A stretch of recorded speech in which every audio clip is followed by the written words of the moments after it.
बातों को काटा है, ये तो बात नहीं जस रही हमें। कुछ ऐसा लगा आपको? आपको सब एक एक शब्द का आस्तिक ने ठीक ठीक उत्तर दिया, ठीक है। मुख्य बात क्या थी कि जो वस्तु दिखाई नहीं देती हम उसको नहीं मानते। तो आस्तिक ने कहा ठीक है, फिर जो वस्तु नहीं दिखाई देती उसको मत मानो, फिर किसी वस्तु को भी मत मानो।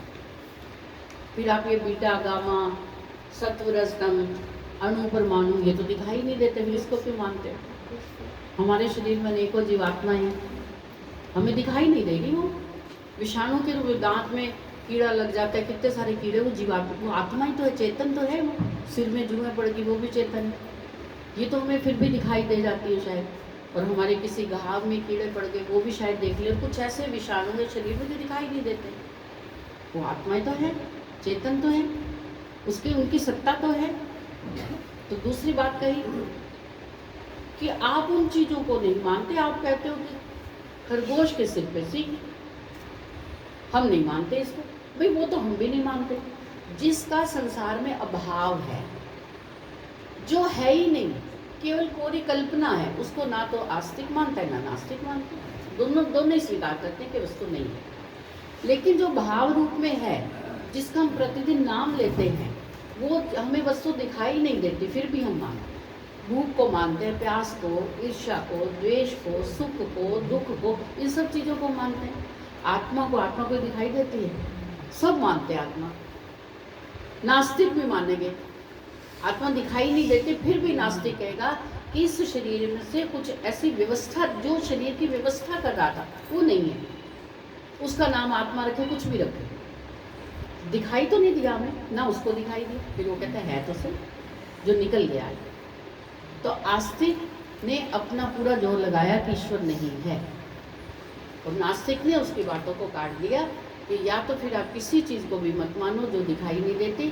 आप अपनी इच्छा से कुछ चीज़ों को तो मान लेते और कुछ को नहीं मानते, और तीनों परमाणुओं से कुछ चीज़ों को मानते हो, कुछ को नहीं मानते। ऐसा नहीं, प्रमाण सिद्ध करते हैं कि वस्तु है तो फिर वो है, उसका भाव है। भाव मतलब वो प्रस्तुत है, उसकी कोई वैल्यू है, अर्थात वो संसार में है, उसकी सत्ता है, तो वो है। और जिसकी सत्ता ही नहीं है, वो है ही नहीं, उस वस्तु को हम भी नहीं मानते। ठीक है, तो इस विषय पर हमने कल विचार किया।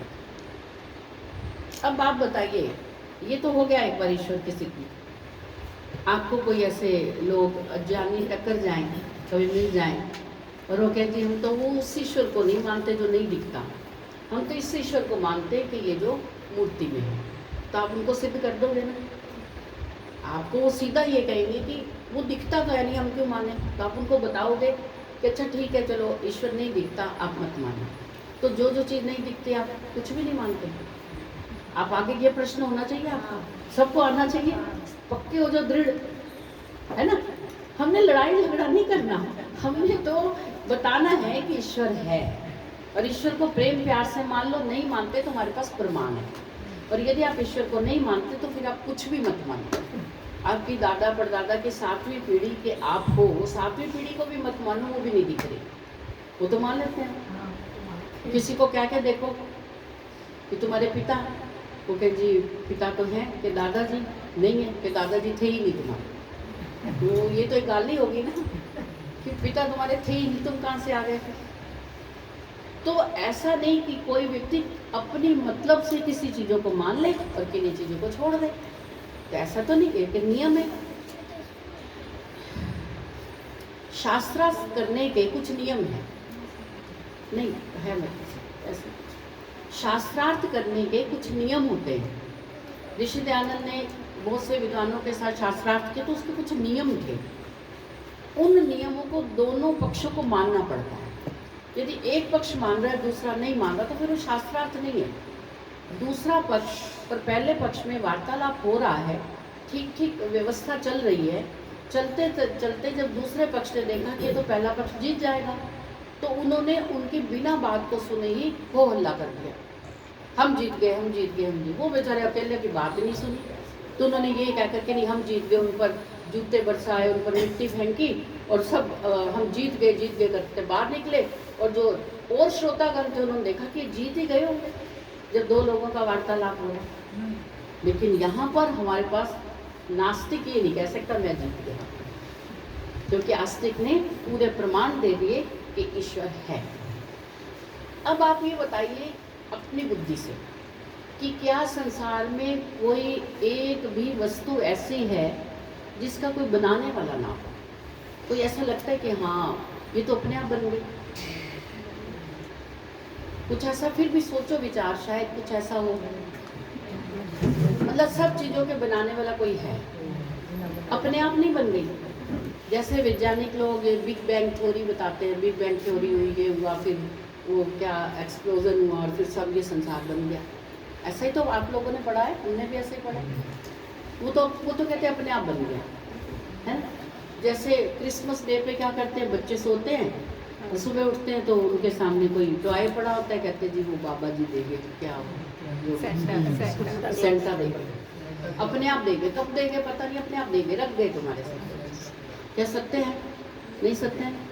ऐसे बिग बैंग थ्योरी, अब उस पर उंगली इसलिए नहीं उठा सकते, हमें प्रमाण चाहिए उसको काटने के लिए। वो कुछ सत्य भी है, कुछ असत्य भी है, क्योंकि उन थ्योरीज को हमारे समक्ष स्पष्ट रूप से सत्य रूप में बताया नहीं है। हमारे अध्ययन में, पाठ्य पुस्तकों में कुछ ऐसी बातें हमसे छुपा ली गई, कुछ बता दी गई। बहुत सारी बातें आपके पास प्रमाण है कि हमारे जो 2 बंधु थे उन्होंने विमान का क्या किया, विमान का आविष्कार किया। नाम किसका आ गया? राइट। क्यों आ गया? हमें तो समझ, हमने कहा ठीक है राइट बंधु होंगे, उन्होंने किया होगा। ऐसे बहुत सारा कार्य हमारे भारत के बंधुओं ने किया और नाम उनका अंग्रेजों ने लिख दिया। ये मैकाले का काम ही यही था, इस सब को अल्ट पलट करना। काम के ज़माने में उनके पुस्तक प्रमाण था, हाँ, है ना। तो वो मैकाले का काम ही था। वो यहाँ से जब निकला तो कहकर गया कि यहाँ के पाठ्य पुस्तकों में, यहाँ की धार्मिक पुस्तकों में मैंने ऐसी मिलावट कर दी है कि ये हजारों सालों तक भी उस मिलावट को नहीं निकाल पाए। और ये जो कुछ भी पढ़ेंगे, इनकी संस्कृति, ये पढ़ेंगे तो हिंदी, लेकिन ये लगेंगे अंग्रेज, ये भीतर से अंग्रेज बनेंगे। वो बना दिया उन्होंने, बना दिए ना उन्होंने, इतने शातिर हैं। कुछ हम ढीले पड़ गए। यदि उन्होंने ये चैलेंज किया और हम चैलेंज को स्वीकार करके कहते हैं कि बनाकर दिखाओ, हम अपने बच्चों को संस्कृत पढ़ाएंगे, हम संस्कृत पढ़ेंगे, हम अपनी संस्कृति को नहीं छोड़ेंगे, हमने ऐसा नहीं किया। जैसा मैकाले की भविष्यवाणी थी वैसा हम बनते चले गए। हमें भी बच्चे अच्छे लगते हैं, अंग्रेजी बोलते हैं, कोई संस्कृत बोलता है तो कोई आपको एक आधा व्यक्ति मिलेगा, उसको लोग हैरान होकर देखते हैं कि जैसे ये कोई जानवर है। अपने बच्चों को कहो कि आपको फ्रेंच लेनी है या संस्कृत, कहेंगे फ्रेंच। माता पिता भी कहेंगे कि संस्कृत, हमने पंडित बनाना, मतलब संस्कृत पढ़ने का मतलब पंडित है। इसी कारण से हमारे जो शास्त्र हैं वो हम शास्त्रों से दूर होते चले। आप में से प्रत्येक व्यक्ति ये कहेगा कि हम पढ़ना चाहते हैं लेकिन हमें संस्कृत नहीं आता। प्रत्येक व्यक्ति के मन में ये बात है। तो आएगी कैसे जब हमने पढ़ने का प्रयास ही नहीं किया। तो यदि हमें संस्कृत थोड़ा थोड़ा आ जाती, हम शास्त्र पढ़ते, तो हम इस बात को हमें सिद्ध ना करना पड़ता कि संसार में कोई ऐसी वस्तु नहीं है जिसका बनाने वाला कोई है। प्रत्येक वस्तु के पीछे कोई उसका बनाने वाला है। अब नास्तिक क्या कह रहा है और फिर उस बात को आस्तिक ने कैसे काटा, उस पर विचार करते हैं। नास्तिक ने प्रतिज्ञा की। प्रतिज्ञा से क्या मतलब है? जैसे हम संकल्प लेते हैं तो उसने प्रतिज्ञा की कि ईश्वर नहीं है। वो फिर कह रहा है, पीछे उसको बहुत अच्छे प्रकार से प्रताड़ित किया है, फिर कह रहा है कि ईश्वर नहीं है। अब बताता हूँ कि ईश्वर क्यों नहीं है। और पिछली बार तो मेरे को हरा दिया आपने, अब बताता हूँ कि ईश्वर नहीं है। कह रहे क्यों? हेतु बताया उसने कि संसार के अपने आप बन जाने से, इस संसार को बनाने वाला कोई नहीं है, ये अपने आप बन गया। ये कारण बताया कि संसार को बनाने वाला कोई ईश्वर नहीं है, संसार अपने आप बन गया, इसलिए ईश्वर नहीं है। उदाहरण जैसे जंगल के वृक्ष, वनस्पति आदि, जैसे कल उदाहरण दिया था वो बबूती बताया था ना, वन बबूती का। तो जैसे जंगलों में क्या इन वनस्पतियों को कोई बनाता है? जंगल के जंगल भरे पड़े, बारिश आती है कितने हरे भरे हो जाते हैं, फिर पतझड़ में सूख जाते हैं, फिर हरे भरे हो जाते हैं। कौन करता है ये काम? जैसे जंगल में वनस्पति हैं, वृक्ष हैं, उनको कोई बनाने वाला नहीं, फिर भी वो उग गए और देखो पूरे जंगल के जंगल भरे पड़े हैं। जैसे जंगल के वृक्ष वनस्पति आदि उपनय जंगली वृक्षों के समान ही संसार अपने आप बन जाता है। जैसे जंगली वृक्ष बन जाते हैं, जंगल के जंगल तैयार होते हैं, ऐसे ही संसार बन जाता है। जब जंगल अपने आप बन सकता है तो संसार क्यों नहीं बन सकता? सब कुछ अपने आप बन जाता है। निगमन, इसलिए संसार के अपने आप बन जाने से ईश्वर नहीं है। ईश्वर नहीं अर्थात इसका कोई कर्ता नहीं है। संसार को बनाने वाला कोई नहीं है, अपने आप बन गया बिना कर्ता के, ऐसा नास्तिक कह रहा है और अपनी बात को स्पष्ट कर रहा है। ये भाई सबको उठाइए जरा। हाँ, अच्छा आप सुन रहे? मैं अभी पूछूंगी आपसे। ये थोड़ी स्ट्रिक्ट वाली क्लास है यहाँ सोने नहीं देते। चलिए, तो यहाँ पर क्या नास्तिक ने कहा कि ये संसार वनस्पतियों की भांति अपने आप बन गया, इसका बनाने वाला कोई कर्ता नहीं है। कर्ता मतलब ईश्वर नहीं। इस बात को स्पष्ट करें। आप आस्तिक लोग ईश्वर के होने में यह अनुमान करते हैं कि संसार एक बनाई हुई चीज है। नास्तिक आस्तिकों का कह रहा है कि आप ईश्वर की सत्ता को ये कहकर बताते हैं कि ये सारा संसार ईश्वर ने बनाया। अब झूठ बोलते हैं, ईश्वर ने नहीं बनाया। ये जैसे वनस्पति अपने आप बन गई, वैसे ही सब कुछ अपने आप बन गया।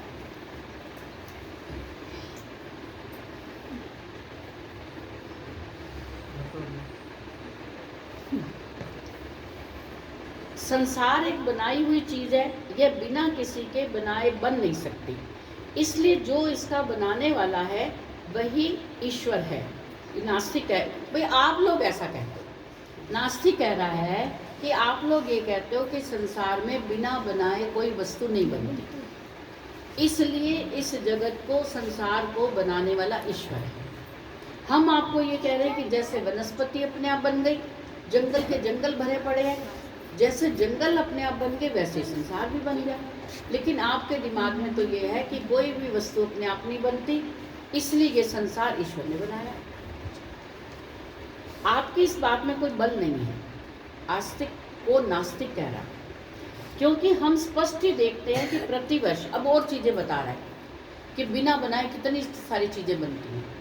प्रतिवर्ष हजारों लाखों की संख्या में जंगलों में वृक्ष, वनस्पति, औषधि, लताएं, कंद मूल, फल आदि अपने आप उत्पन्न होते हैं, अपने आप बढ़ते हैं और नष्ट हो जाते हैं। कोई ना तो उनके बीजारोपण करने वाला है, ना उनको बड़ा करने वाला है। जंगलों में हम पानी देने नहीं जाते, कोई खाद देने नहीं जाते, अपने आप बड़े होते हैं फिर अपने आप नष्ट हो जाते हैं। ऐसा आप देखते हो सब। इनका कोई कर्ता दिखाई नहीं देता।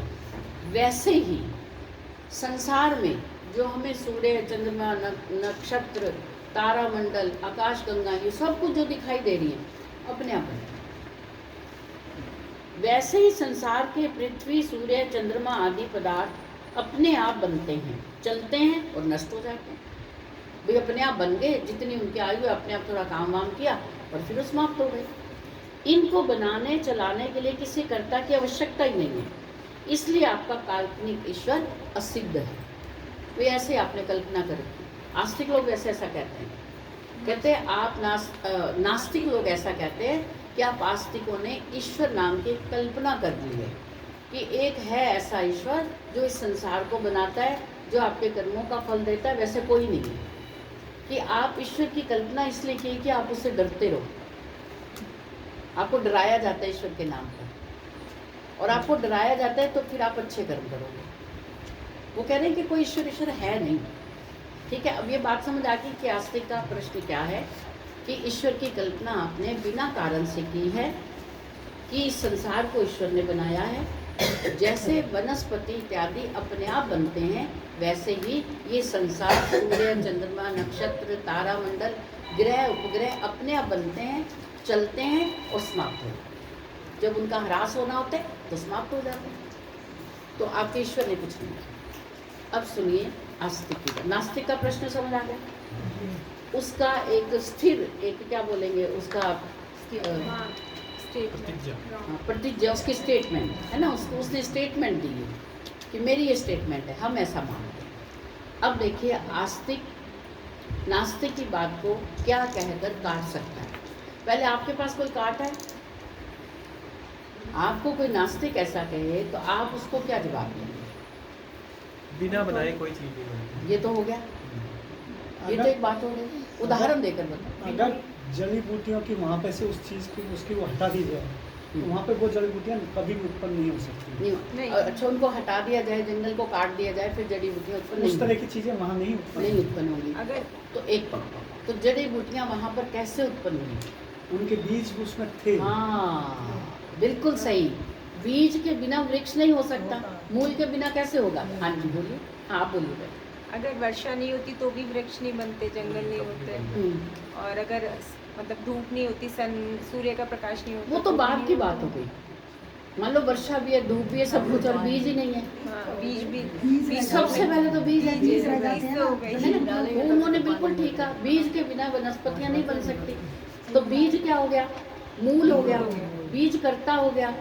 बीज के कारण ही जंगल बने हुए हैं, बिना बीज के नहीं बन सकते। ये तो हम भी मानते हैं, लेकिन वो तो बीज को ही नहीं मानते। वो कह रहे बीज भी अपने आप बन गए, अपने आप हो गया सब कुछ, आपने कुछ नहीं किया। एक उदाहरण है दीदी। हाँ। जिस तरह से खेती बोई जाती है, गेहूँ की फसल बोई जाती है, उसमें बथुआ है ना, कभी बोया नहीं जाता, अपने आप ही स्वतः ही उग जाता है। आई मतलब जब खेती के बोने के बाद में सरसों, गेहूँ, जो भी चना होते हैं, उसमें बथुआ अपने आप उग जाता है, क्योंकि उसके अंदर बीज चला जाता है। हाँ, गेहूं में होता है ना बीज उसका, वो अपने आप उग जाता है। बीज तो नहीं, होगा। आप नास्तिक की तरफ है, आस्तिक की तरफ? मैं तो आस्तिक की तरफ हूँ। आस्तिक की तरफ है। तो आप कहना चाह रहे हैं कि अपने आप कुछ नहीं होता, अपने आप कोई कुछ बीज डलता है तब। हाँ, यही बात सभी एग्री है ना इस बात पर। अच्छा, अब आस्तिक कैसे अपनी बात को समझा रहा है उसको देखते हैं। हाँ जी बोलिए आप। इसी संबंध में कहा आचार्य जी कि सृष्टि के आरंभ से, जब सृष्टि का प्रारंभ होता है, जब उसको बहुत सारे बीज होता है, तो वो बीज वृक्ष होते हैं उनके। तो वृक्षों के बाद में जब सूख जाते हैं तो वो बीज तो रहते ही हैं अंदर, तो दोबारा फिर वापस मतलब बीज होता है, मूल है उसका, मतलब बीज है, मूल है, कर्ता है, भाव है, ये सब बातें एक ही है। भाव है मतलब उसकी उपस्थिति है, बिना उपस्थिति के कुछ नहीं होता। तो उसका भाव भी है, बीज भी है, मूल भी है, तब जाकर हमें ये वनस्पतियां दिखाई देती हैं। वो ना होते तो फिर ना दिखाई देती। ठीक है, तो अब देखते हैं आस्तिक की क्या विचारधारा है। देखिए, प्रतिज्ञा, ईश्वर संसार का कर्ता है। आस्तिक कह रहे हैं कि ईश्वर ही संसार का कर्ता है। अपने आप ईश्वर के बिना, या ईश्वर शब्द को छोड़ दे कि किसी के बनाए के बिना ये संसार नहीं बना। हाँ जी, अच्छा आप आगे आ जाइए, आइए आइए, एक जगह है हमारे पास, आइए और आगे आगे हो जाए। आप थोड़ा और आगे हो जाए, एक जन एक चेयर वहाँ आ सकते हैं। हाँ आइए आइए, आप आगे आ जाइए। आप एक एक कुर्सी पीछे हो जाए तो एक कुर्सी वहाँ लगा लें। पूछा चिंता आइए अब यहाँ आ जाइए भाई साहब, यहाँ आ जाइए।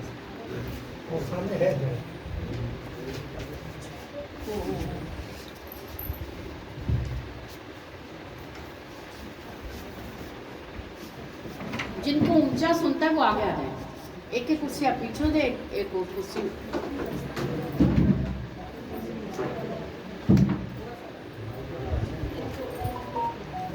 आप यदि बंजी थोड़ा सा और पीछे हो जाएंगे तो जरा सी जगह होगी, कोई नहीं जाएगा, किसी को जाना नहीं। उधर एक तो और जाएगा तो फिर और पीछे और हैं? एक और है पीछे, एक और है बात, उधर वहाँ चले जाए आगे का। हाँ आप थोड़ा बंजी को।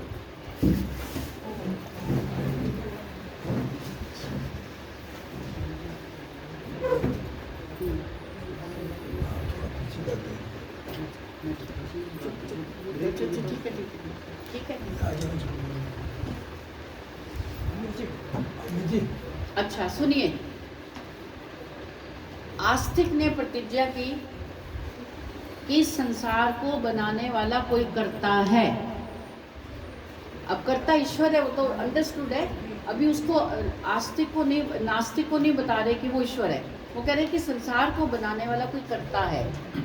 बिना कर्ता के संसार नहीं बन सकता। एक इतना सा कोई कण भी नहीं बन सकता, है ना।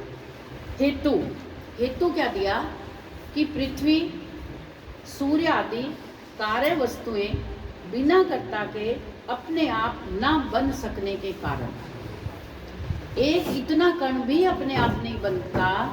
तो सूर्य का व्यास कितना है पता है? व्यास बड़ा, पृथ्वी से भी बड़ा है ना सूर्य। देखो, पृथ्वी से भी बड़ा, इतनी बड़ी चीज कैसे बन जाएगी जब एक कण भी नहीं बनता? तो जब एक कण तक अपने आप नहीं बनता तो सूर्य, चंद्रमा, तारे, नक्षत्र, आकाश गंगाएं ये अपने आप कैसे बन गई? बिना किसी व्यवस्था के बन गई? कैसे बन गई?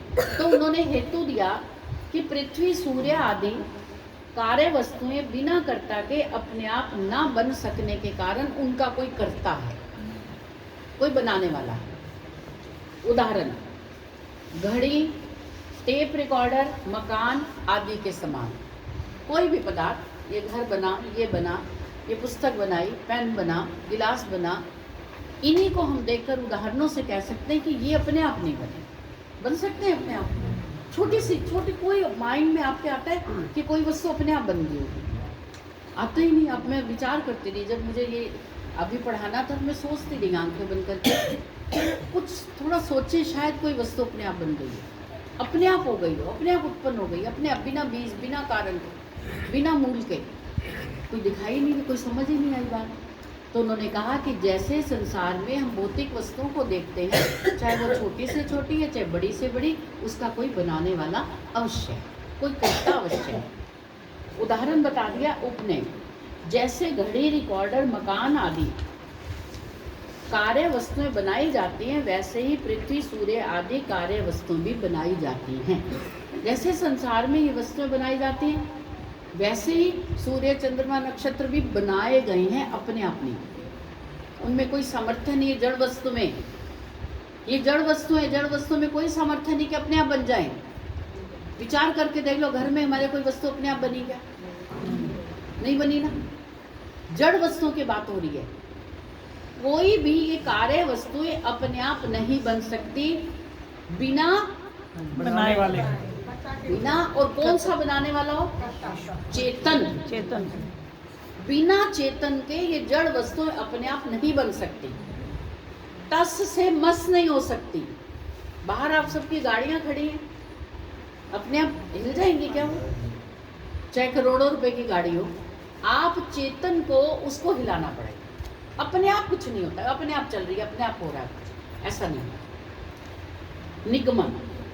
इसलिए पृथ्वी, सूर्य आदि कार्य वस्तुओं के अपने आप ना बन सकने से इनका कर्ता ईश्वर सिद्ध है। जैसे संसार की कोई भी वस्तु अपने आप नहीं बनती, वैसे कि सूर्य, चंद्रमा, नक्षत्र अपने आप नहीं बनते। जैसे इन वस्तुओं का कोई कर्ता है, वैसे ही इन वस्तुओं का भी कोई कर्ता है, कोई इनको बनाने वाला है। ठीक है, अब व्याख्या में सुनो।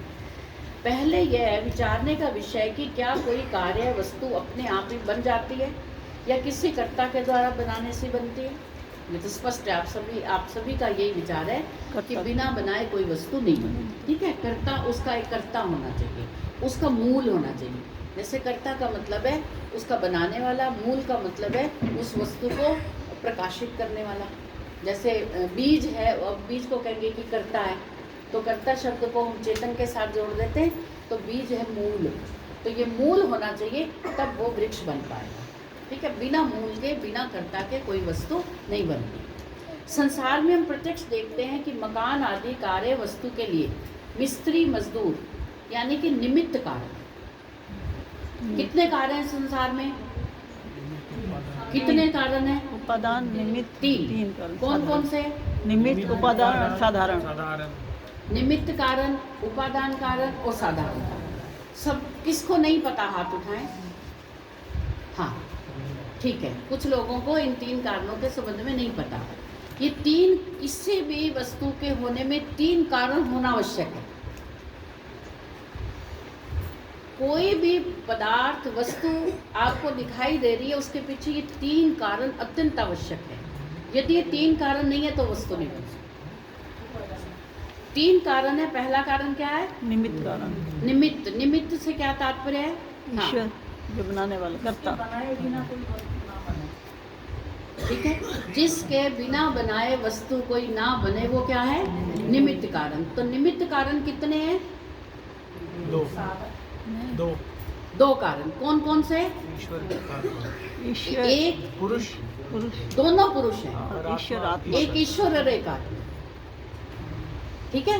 तो बहुत सारे कार्य जो है वो परमात्मा के जिम्मे, परमात्मा उनका करता है। और फिर जैसे परमात्मा ने हमें कपास का पौधा लगा के दे दिया, अब परमात्मा के कपड़े नहीं बुनता, उसने गेहूं दे दिया, गेहूं का बीज, गेहूं की बाली बनी, गेहूं लिया, बस वहां तक उसका काम है। उसने बीज रूपी सृष्टि का निर्माण कर दिया। अब बीजों को फिर कार्य रूप में लाने के लिए कौन सा निमित्त है? जीवात्मा। जीवात्मा। और निमित्त कारण दोनों कौन से होते हैं? चेतन। चेतन। सभी लोग सुन ले ध्यान से जिनको नहीं पता। ये निमित्त कारण का होना अत्यंत आवश्यक है किसी भी वस्तु के होने के लिए। निमित्त होगा तो वस्तु बनेगी, जड़ से जड़ वस्तु नहीं बन सकती। कभी ऐसा हुआ कि रात को इसको पैक करके सोए, सुबह उठे तो एक छोटा सा और पैदा हो गया उससे? नहीं होता ना ऐसा। ये अपने आप बन जाए, बड़ी साइकिल से छोटी साइकिल निकल आए, कुछ भी हो जाए कोई जड़ वस्तु से, उसके लिए चेतन की आवश्यकता, चेतन निमित्त है। तो यहाँ क्या कहा ये सुन लो, फिर आगे चलते हैं। मकान आदि कार्य वस्तु के लिए मिस्त्री मजदूर निमित्त कारण है, करता है। ठीक है, करता है, चाहे ये मिस्त्री ने बनाया, चाहे मजदूरों ने बनाया, या फिर कोई आर्किटेक्ट ने नक्शा बनाया, वो सभी निमित्त कारण। लोगों ने गणेश जी को बना दिया, लोगों ने गणेश जी को बना दिया। हाँ सही बात है। उन्होंने गणेश जी भी नहीं, एक और कौन से हैं जो आर्किटेक्ट के, ब्रह्मा जी, क्या नाम लेते हैं उनका? विश्वकर्मा। तो ये सब बनाने वाले वो हैं। विश्वकर्मा तो ईश्वर का नाम है, वो तो ईश्वर है। वो तो ईश्वर है। हम जो हम वैदिक सिद्धांतों वाले कहते हैं कि ये तो वो तो ईश्वर ही है, लेकिन उन्होंने एक अलग ईश्वर की एक घड़ दिया कि ये विश्वकर्मा है, यही बना। अच्छा चलिए, निमित्त कारण क्या हुआ? कर्ता। कर्ता को कितने हो गए? दो। सभी लोग बोलिए एक बार। निमित्त कारण चेतन होते हैं, निमित्त कारण चेतन होते हैं। निमित्त के बिना कोई वस्तु नहीं बन सकती, पक्की तरह से याद करें। ठीक है, निमित्त के बिना कोई वस्तु नहीं बनती। अभी यहाँ पर दूध का दूध, पानी का पानी हो जाएगा। यहाँ तो हम बात कर रहे हैं ईश्वर की, और नास्तिक कहते हैं कि अपने आप चीजें बन जाती हैं। नास्तिकों ने तो ईश्वर के नाम पर जो मूर्तियों को गढ़ा वो भी खुद बनाई है। यदि अपने आप बन जाती तो कम से कम वो मूर्तियां तो खुद अपने आप बन जाती। भी अपने आप रात को नीचे से भाई अपने आप जमीन में से निकल के शेरों वाली माता आ जाती है, अपने आप कोई शिवलिंग आ जाते, देखो मैं अपने आप बन गया, मुझ में इतनी ताकत है। नहीं बन सकता। निमित्त का तात्पर्य है जिसको कोई बनाने वाला हो। ठीक है, आगे। बिना मिस्त्री मजदूर के मकान कदापि नहीं बन सकता। फिर भला पृथ्वी, सूर्य, चंद्र आदि कार्य वस्तुओं के लिए किसी निमित्त कारण, कर्ता, ईश्वर की आवश्यकता क्यों नहीं पड़ेगी? अवश्य ही पड़ेगी। प्रत्येक कार्य के लिए निमित्त कारण कर्ता का नियम पाया जाता है। ये नियम है। कौन सा? निमित्त कारण। ये एक नियम है, कर्ता का नियम इसे कहते हैं, कि प्रत्येक वस्तु के साथ ये कर्ता का नियम लगा हुआ है, अपने आप कुछ नहीं होता। अभी थोड़ा अपने थोड़ा बुद्धि को विस्तृत करके थोड़ा सा इससे विषय से हटकर भी हम देख लेते हैं कि हम माताओं की या थोड़ा अज्ञानी लोगों का ये विचार होता है कि हमें किसी वस्तु की आवश्यकता है, तो हमने किसी जड़ वस्तु को पूजा, किसी मजार को पूजा, और हमारी इच्छा की पूर्ति होती। उसमें चेतन कोई भी नहीं है, ना तो मजार चेतन है, और जिसने इच्छा की पूर्ति की वो भी चेतन नहीं है। संभव है ऐसा? नहीं है संभव। हम ऐसे कहें कि कोई ताला चढ़ाकर आगे मजार पर हमारे किस्मत का ताला बंद है, वो ताला चढ़ा दिया, अब किस्मत का ताला खुल जाएगा। ताला भी जड़, मजार भी जड़, ये किस्मत का ताला कैसे खुलेगा? इसके लिए तो हमें क्या चाहिए? कर्ता चाहिए। कर्ता कौन सा चाहिए? चेतन। चेतन चाहिए। समझ आ गई? या तो परमपिता परमात्मा हमारी रक्षा करे, या फिर आत्मा करे। अर्थात या तो मैं दुख में हूँ तो मेरी रक्षा या तो ये करे कि आप चिंता नहीं करो, आपको पैसे की आवश्यकता है, हम हैं, आपको डॉक्टर की आवश्यकता है, हम हैं, या फिर परमात्मा से प्रार्थना करें कि परमात्मा हमारी रक्षा करो। दोनों चेतन है, वही निमित्त बन सकते हैं। जड़ वस्तु निमित्त नहीं बन सकती। चलिए आगे देखिए। जैसे पेन, पुस्तक, मेज, कुर्सी, पलंग, पंखा, रेडियो, घड़ी, मोटर, रेल, हवाई जहाज आदि वस्तुओं को बनाने वाले कर्ता के रूप में मनुष्य लोग ही होते हैं। मनुष्य मतलब चेतन। बार बार दिमाग में बिठा लो, जड़ से जड़ वस्तु नहीं बनती। जड़ वस्तुओं को कर्ता चाहिए जो चेतन है, वही आगे वस्तुओं का निर्माण कर सकता है। क्या ये चीजें बिना बनाने वालों के अपने आप बन सकती हैं? कदापि नहीं। बिना बनाने वाले के कोई वस्तु अपने आप नहीं बन सकती। एक एक बात को 50-50 बार लिखा है। अपने संस्कार परिपक्व कर लो। संस्कार बिना परिपक्व हुए फिर हम मूर्ति पूजा में घुस जाएंगे, फिर हमें लगने लगेगा कि शिव महाराज सब कुछ देते हैं हमें, फिर लगेगा बालाजी के पास जाओ सब उद्धार हो जाएगा, फिर लगने लगेगा जिसका कोई नहीं उसका मैं हूं, आ जाओ मेरे पास। परिपक्व कर लो विचार कि चेतन के बिना हमारी रक्षा संसार में कोई नहीं कर सकता। वो जो गार्ड खड़ा किया है हमने, जो चौकीदार खड़ा किया, वो भी चेतन है। हम ये सोचे कि ताला हमारी रक्षा कर लेगा, बताओ जड़ वस्तु रक्षा कर लेगी? उसके लिए चेतन चाहिए। इस ताले के बाद भी हमने कुछ ऐसी व्यवस्था की हुई है कि ये चेतन खड़ा है, वो हमारी रक्षा कर सकता है। ठीक है, आगे देखिए। बिना बनाने वाले के कोई वस्तु अपने आप नहीं बन सकती। इसी नियम को प्राचीन भारतीय महान वैज्ञानिक महर्षि कणाद ने भी स्वीकार किया है। कणाद ने अपने वैशेषिक दर्शन में एक सूत्र लिखा, कारणाभावात् कार्याभाव। कारण के बिना कार्य नहीं होता। ठीक है, कारण के बिना कार्य नहीं होता। अपने आप कुछ हो जाए नहीं होता, अपने आप हो नहीं सकता। आप जितना भी माथा रगड़ लें मूर्तियों के आगे कि हमें ये चाहिए, पुत्र चाहिए, पुत्र मूर्तियां नहीं दे सकती। मूर्तियों के पास बच्चे पड़े हुए हैं क्या? ये लोग उठाया और आपको दे दिया? पुत्र उत्पन्न करने के लिए या संतान उत्पन्न करने के लिए आपको वो कारण चाहिए जिससे संतान उत्पन्न होती है। यदि रजवीर्य नहीं है तो उत्पन्न नहीं होगी। आप कामाख्या मंदिर चले जाओ या आप उनकी भी पिताजी के मंदिर में चले जाओ, नहीं होगी इच्छा पूर्ति। लोग इतने पाखंड से ग्रस्त हो गए हैं कि हमारी माताएं बहनें अपनी बेटियों को, पुत्रियों को ऐसे ऐसे बाबाओं के पास, बाबा क्या करेंगे?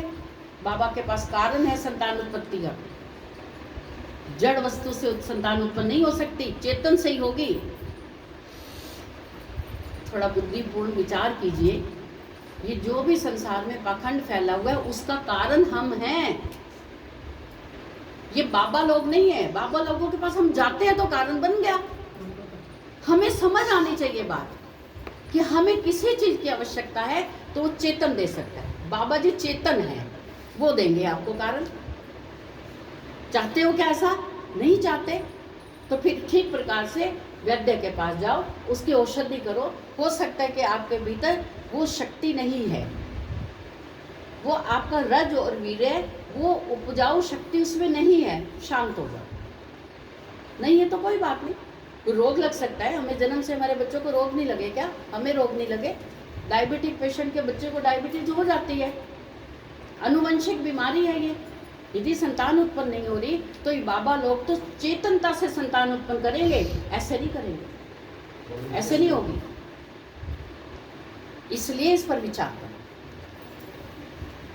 कारणाभावात् कार्याभाव, बिना कारण के कोई भी नहीं होता। आपने पृथ्वी आदि कार्य वस्तुओं के अपने आप बन जाने की पुष्टि में जंगल के वृक्षों आदि का जो उदाहरण दिया है वो ठीक नहीं है। जैसे इन्होंने कहा वो ठीक नहीं है, उदाहरण ही ठीक नहीं है। वो क्यों ठीक नहीं है? क्योंकि उदाहरण वह होना चाहिए जो पक्ष और विपक्ष दोनों को समान रूप से स्वीकार हो। हम यदि कोई ऐसा उदाहरण बताएं तो हमें भी स्वीकार हो और आपको भी स्वीकार हो, वो तो पक्ष, वो तो उदाहरण ठीक है। यदि हम अपनी बात की पुष्टि ऐसे कर रहे हैं, कोई उदाहरण दिया जो मुझे ही पसंद है, बस सामने वाले को तो वो उदाहरण ठीक नहीं लग रहा, तो वो उदाहरण नहीं है। उदाहरण ऐसा हो जो दोनों पक्षों को ठीक लगे, तो उदाहरण दिया हुआ ठीक नहीं है। क्योंकि उदाहरण वह होना चाहिए जो पक्ष और विपक्ष दोनों को समान रूप से स्वीकार हो। जैसा कि न्याय दर्शनकार महर्षि गौतम ने अपने ग्रंथ न्याय दर्शन में लिखा है, लौकिक परीक्षकाणाम यस्मिन् अर्थे बुद्धि साम्यम सदृष्टान्तः। अर्थ, जिस वस्तु को सामान्य व्यक्ति और विद्वान व्यक्ति दोनों एक स्वरूप में स्वीकार करते हों वह दृष्टांत या उदाहरण कहलाता है।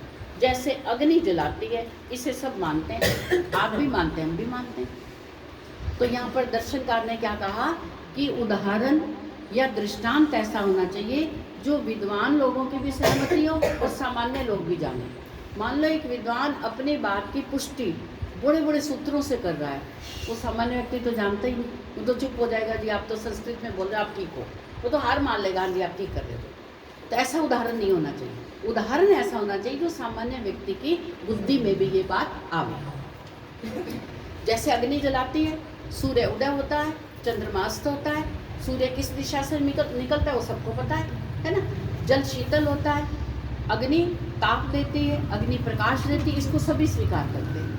हम कोई अपनी बात की पुष्टि के लिए कुछ ऐसा उदाहरण दे दे जिसको केवल हम स्वीकार करते तो फिर वो तर्क वितर्क में नहीं माना जाता। हम जंगलों के वृक्षों को अपने आप उत्पन्न हुआ नहीं मानते। क्यों नहीं मानते? सुनिए, उनका भी कोई करता है और वह है सर्वव्यापक, सर्वज्ञ, सर्वशक्तिमान ईश्वर। जैसे हमने अपने पक्ष की पुष्टि में जो मकान आदि के उदाहरण दिए वे आपको भी मान्य हैं, वैसे ही आपको अपने आप बनी हुई वस्तु का ऐसा उदाहरण देना चाहिए जो हमें भी मान्य हो। क्योंकि ये तो सीधा सीधा लग रहा है कि जो ये वनस्पतियाँ हैं वो बिना कारण के नहीं उत्पन्न हुई, उनका मूल कोई है, उनका कोई कारण है, उनका कोई बीज है। अच्छा, जो पीपल का वृक्ष है वो कैसे उत्पन्न होता है पता होगा आप सबको? कौवे से कोई कौवा के बीज डालता है, कौवा बीज डालता है उसमें। हाँ, कौवा कैसे बीज डालता है? वो बीज को खा लेता है, जहाँ खाता है ना, जहाँ उसका फल खाता है। एक जना बोलो, एक जना। हाँ, पीपल के फल को खा के जो बीज होता है वो गिर जाता है उससे। उसकी चुगली करता है, उसको चबाता है और फिर उसको जैसे हाँ, उसके बीज से होता है। बीज ही कह रही मैं भी। बीज बोल रहे हो, बीज से नहीं, बीज से। हाँ, फल खा लेते हैं, बीज जो बचता है हाँ, वही जैसे बीट करता है, बीज की बीट। बात। अच्छा, हाँ, उसकी बीज जो उसका मल। हाँ, अच्छा। देखो पीपल का पेड़ हाँ। हमारे लिए कितना औषधि युक्त है, हमें पता ही नहीं। आप सबको पता था? कईयों को पता होगा, कईयों हमें भी नहीं पता था। हमें लगा पीपल के पेड़ का कोई बीज मूल तो होता होगा तभी तो वो बनता है। तो पीपल के पेड़ का ऐसा बीज नहीं है जैसे करेले का बीज है, तरबूज का बीज है। वो कौवा उस वृक्ष के जब फल को खाता है, किसी वृक्ष के फल विशेष रूप से, अब उससे जब वो बीट करता है तो उससे पीपल का पेड़ उग जाता है। तभी तो देखो हमारे छतों की टंकियों के पास वहाँ अपने आप पीपल उग आता है। फिर हम उसको काटना बड़ा अशुद्ध मानते हैं, अपवित्र है, नहीं पीपल को नहीं काटना चाहिए, है ना। वो पीपल ऐसा उसकी जड़ बनती है, पूरी दीवार को वो फाड़ क्रैक कर देते देता हैं, है, फाड़ देते हैं। पूरी दीवार को फाड़ देते हैं। इतनी उसमें ताकत, कोई भी हो जाए जड़ें वृक्ष उसकी बहुत लंबी। हाँ, उसकी जड़ें बड़ी गहरी होती है। हाँ, चेतन हो जाती है। वो तो चेतन तो है ही है, बीज बीज में तो चेतनता है ही है। हाँ, तो हम ये विचार कर रहे थे कि जो हमें तो ये भी नहीं मालूम कि जैसे ये कह रहे हैं कि जो वनस्पतियाँ हैं वो कैसे उग जाती हैं, वो कह रहे हैं कि उनका उगाने वाला कोई नहीं। तो हमें तो ये भी नहीं पता कि पीपल के पेड़ को उगाने वाला कौन है। देखो क्या ट्रिक ईश्वर ने भेजी, क्या मतलब क्या एक व्यवस्था बनाई कि कौवा इस वृक्ष के फल को खाएगा और फिर बीट करेगा। उसकी बीट इतनी उपयोगी है कि उससे पीपल का पेड़ पैदा होगा और उस पीपल के पेड़ को हम पूजते हैं।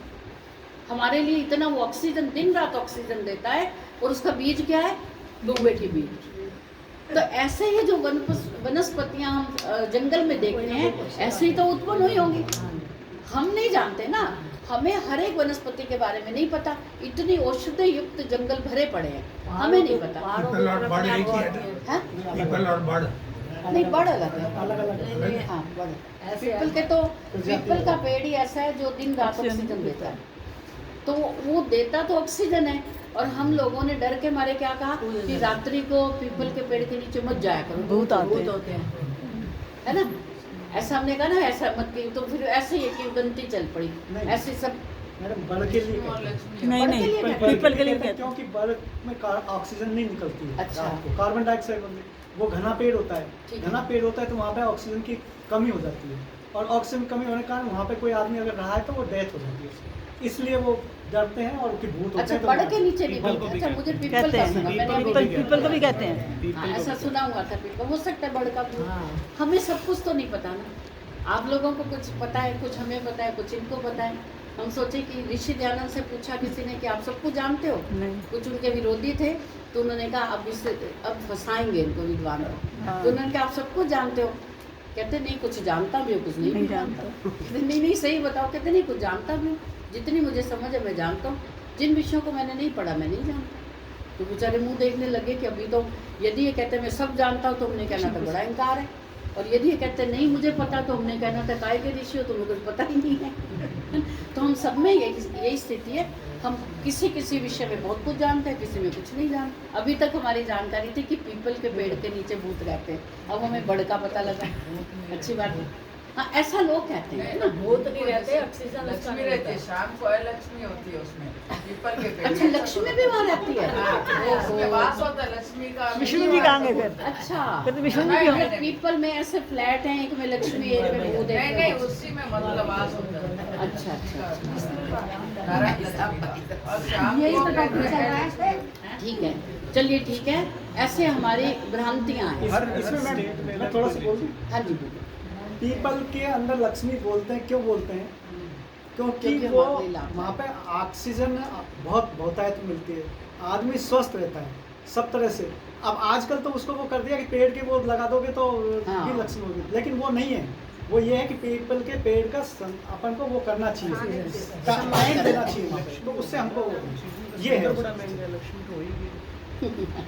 चलिए ठीक है, तो हमें इन किंवदंतियों को, इन दृष्टांतों को और कहानियाँ जो मुझे- हमारे बुजुर्गों ने बनाई हुई हैं उनको स्पष्ट कर लेना चाहिए। एक प्रश्न इस है अलग, क्या पीपल की संविदा यज्ञ कर सकते हैं?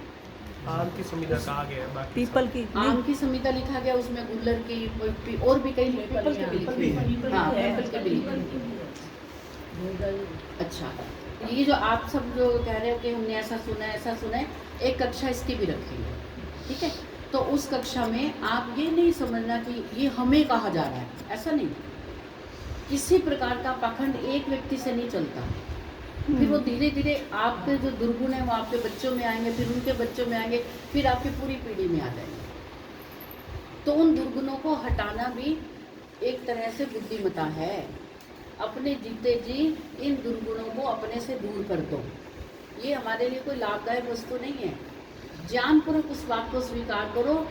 हमें शास्त्र बताते हैं कि ये जो जड़ देवता है इनसे हमें लाभ लेना चाहिए। ये देवता ये हैं, इनकी सूर्य हमारे लिए देवता है, पीपल हमारे लिए देवता है, तुलसी हमारे लिए देवता है। ताकि तुलसी के नीचे दीपक जला दो, आपके नीचे कोई दीपक जला रहे क्या करोगे? बोलो, एक तुलसी के नीचे जलाओ, एक अपने नीचे जला के देखो जरा। जब शास्त्र कह रहा है कि ये सभी चेतन है, चेतन है ना, इनमें और हम में वैसे ही समानता है, तो हम अपने नीचे दीपक जला सकते हैं। तो तुलसी के नीचे क्यों जलाते? उसका मान सम्मान ऐसे होता है क्या? कभी उसको बहू बना दे तो कपड़ा लपेट दिया, कभी कुछ शादियाँ भी करते हैं। हाँ, वो शादियाँ भी करती। मैंने भी एक शादी करवाई, लेकिन ऐसे नहीं करवाई। मैंने कहा मैं यज्ञ तो करवाऊंगी, आप उस गमले को ले लेके चाहे 100 चक्कर काट लो, मैं तो अपना यज्ञ करवाऊंगी बस। तुलसी की आखिरी शादी थी। वो आखिरी शादी थी। अच्छा चलिए इस पर फिर एक चर्चा करेंगे ना, यार सबको रुचि हो जाएगी, यार सबकी नींद भी उड़ जाएगी, क्योंकि सभी के भीतर ये पाखंडों का पर्वत पड़ा हुआ है। इतना बड़ा पर्वत है कि कुछ चीज़ें हम एज इट इज़ मानने लगे, हमारे मन ने भी स्वीकार किया चलो मान लो, और कुछ चीज़ें हमने छोड़ दी। नहीं माननी पड़ती। बुजुर्गों ने बहुत कुछ कहा हमारी सेवा करो, वो तो करते नहीं। ठीक बात है, बुजुर्गों ने कहा कि हमारी सेवा करो, ये सारी जायदाद तुम्हारी है, वो तो मानते नहीं बच्चे। नहीं वो तो नहीं, वो लेकिन पाखंड मान लेते हैं। चल इस पर करें अभी, इसको ये बड़ा अच्छा है, इसको एक बार क्लियर करते हैं तो हमें बात समझ आ गई कि जिस वस्तु को सामान्य व्यक्ति और विद्वान दोनों ही माने वो दृष्टांत होना चाहिए। एक विद्वान केवल माने, विद्वान के जी मैंने आपको ये मंत्र का आपको बता दिया, बस ये इसका अर्थ है, और वो सामान्य व्यक्ति नहीं जान रहा तो फिर वो दृष्टांत नहीं माना जाएगा। हम जंगल के वृक्षों को अपने आप उत्पन्न हुआ नहीं मानते, उनका भी कोई करता है, और वह है सर्वव्यापक परमात्मा। जैसे हमने अपने पक्ष की पुष्टि में जो मकान आदि के उदाहरण दिए हैं वे आपको भी मानने हैं और हमें भी मानने हैं। हमारी दृष्टि में तो संसार में आपको अपने आप बनी हुई वस्तु का एक भी उदाहरण नहीं मिले। बिल्कुल सही बता दिए कि जो अपने आप बन जाए, एक भी उदाहरण नहीं मिलेगा। यदि हम सोचें कि जैसे टॉय है, या लट्टू है जो बच्चे घुमाते हैं, उसको बांध कर खींचते हैं, वो देखो अपने आप तो घूम रहा है। इसका भी उदाहरण है शायद किसी शास्त्र में। घुमाने वाला तो चेतन है। नहीं, वो अपने आप घूम रहा है, चेतन हट गया उससे। हट जाए। अब वो जड़ वस्तु है, अपने आप घूमे जा रहा है। नहीं, जैसे वो उदाहरण ये है, वे तो इससे प्यार प्रकाश मिलता है क्योंकि जैसे हम इसको बंद कर देते हैं, जब तक इसमें गति रहेगी वो तब तक घूमेगा। वो घूमेगा। हाँ, हाँ, वो- वो ऐसे ऐसे ही वो में भी लट्टू है। लट्टू में भी वो लट्टू अपने आप घूम रहा है। गति है, वो तो तो यदि गति कोई है। नास्तिक हो तो वो कहेगा जी आप कहते हो अपने आप कुछ नहीं होता, देखो अपने आप गति लट्टू घूम देने रहा है। वाला तो गति करनी है। गति करनी है ना, वो गति हमने एक चेतन ने गति दी दी है है उसको। इस पंखे में ऐसी एक सिस्टम बनाया हुआ है, व्यवस्था बनाई हुई है कि हम बटन ऑन करेंगे तो ये चलता रहेगा, बटन ऑफ कर देंगे तब भी जितनी इसमें शक्ति उतनी देर वो चलता रहेगा। तो कोई नास्तिक ये कि देखो ये बटन ऑफ है अपने आप चल रहा है, तो ऐसा नहीं है। नास्तिक ऐसा शायद कहेगा भी नहीं, तो बिल्कुल ही वो तो नालायक ही होगा जो बिल्कुल पढ़ा लिखा नहीं, समझदार नहीं है। अच्छा आगे देखिए, जब बन ही नहीं सकती तो उदाहरण भी नहीं मिलेगा, जब उदाहरण ही नहीं मिलेगा तो आपके पक्ष की सिद्धि कैसे होगी, क्योंकि बिना उदाहरण के तो कोई पक्ष सिद्ध नहीं हो सकता। इसलिए उदाहरण के अभाव में आपका पक्ष सिद्ध नहीं होता, असिद्ध हो गया। ठीक है, उन्होंने नास्तिक की बात को काट दिया कि आपका पक्ष सिद्ध नहीं है। जो आपने सूर्य आदि पदार्थ के बिना किसी कर्ता के अपने आप बन जाने की बात कही है, इस पर भी गंभीरता से विचार कर लें। ये तो हम भी नहीं जानते ना कि सूर्य को यदि परमात्मा ने बनाया तो कैसे बनाया होगा। सूर्य को परमात्मा ने, चंद्रमा को, तारों को, नक्षत्रों को कैसे बनाया होगा। हमारी सोच तो इतनी ऊंची नहीं है, इतना में जान नहीं है। हम तो ये जानते हैं कि ये मकान एक आर्किटेक्ट ने बनाया, वो उसने बताया कि ऐसे ऐसे बना लो, फिर मिस्त्रियों को बुलाया, फिर सामान मंगाया और फिर मकान बन गया। तो क्या ऐसे ही सूर्य बना?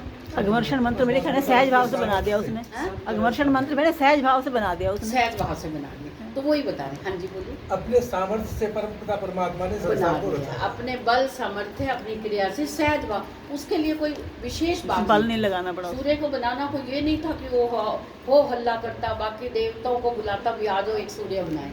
उसके लिए ये चुटकियों वाला काम है। यह तो आप भी मानते हैं कि पृथ्वी आदि पदार्थ जड़ हैं और प्रकृति के छोटे छोटे परमाणुओं के परस्पर मिलने से बनते हैं।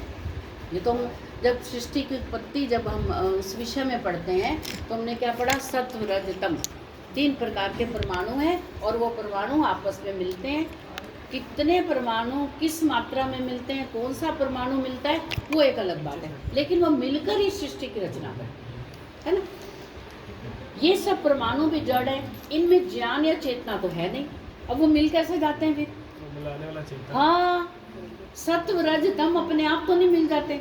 जैसे एक मैग्नेट यहाँ पर रखी, यहाँ पर लोहा रखा, तो वो मैग्नेट के अनुसार लोहा घूमता रहेगा। अब वहाँ पर क्या है, वहाँ पर कौन सा नियम काम करता है? मैग्नेटिक एनर्जी, मैग्नेटिक एनर्जी है उसमें। वहाँ पर भी उस मैग्नेटिक एनर्जी में भी वो करता है, वो करने वाला है, जिससे लोहे का अट्रैक्शन वो उसको घूम रहा है वो। चलिए वो एक अलग बात है।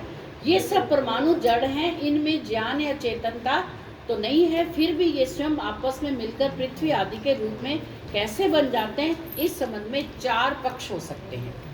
4 पक्ष अब ये सिद्ध करेंगे कि सूर्य, चंद्रमा, ग्रह, उपग्रह, आकाश गंगाएं, नक्षत्र, ये पृथ्वी, ये जगत, ये ब्रह्मांड कैसे बना।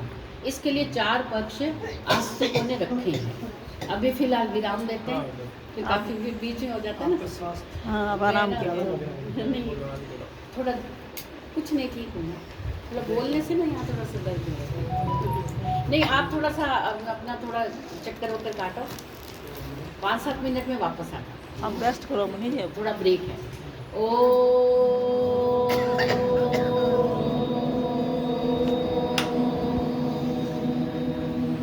इसको बंद कर।